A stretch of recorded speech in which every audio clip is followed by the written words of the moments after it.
মশা বন বন করে, মশা বন বন করে, রাজা বাড়ির মশা আইলো গরিবের ঘরে।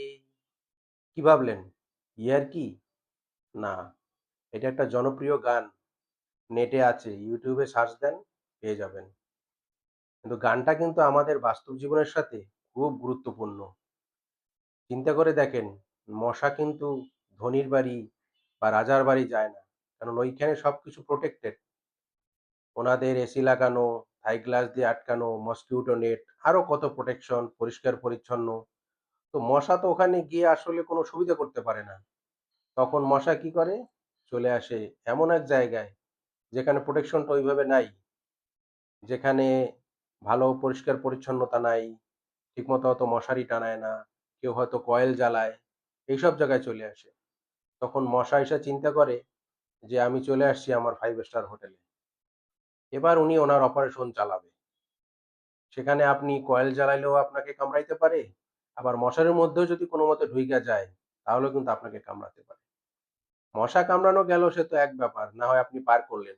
কিন্তু কামড়াই চলে যাবার পরের যে আসল যন্ত্রণা, সেটাই তো মুশকিল। যদি আপনাকে ও কোনোমতে ওর কামড়ের মাধ্যমে জীবাণুটা দেয়া যায়, ডেঙ্গু, চিকুনগুনিয়া বা আরো কিছু, তাহলে তো জীবন শেষ।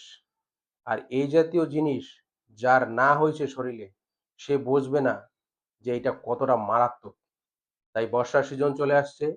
আমরা সবাই সচেতন থাকি, পরিষ্কার পরিচ্ছন্ন থাকি, মশার প্রয়োজনীয় প্রোটেকশন নেই।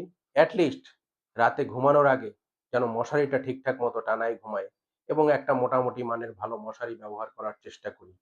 কারণ এই সামান্য প্রোটেকশনের অভাবে যদি আপনার বা আপনার পরিবারের কাউকে মশা ঠিকমতো বসায় দেয়া যায়, তাহলে চিকুনগুনিয়া আর ডেঙ্গুর মতো রোগে আক্রান্ত হলে তার যে কি যন্ত্রণা, সেটা যারা ফেস করছেন তারা ভালো জানেন।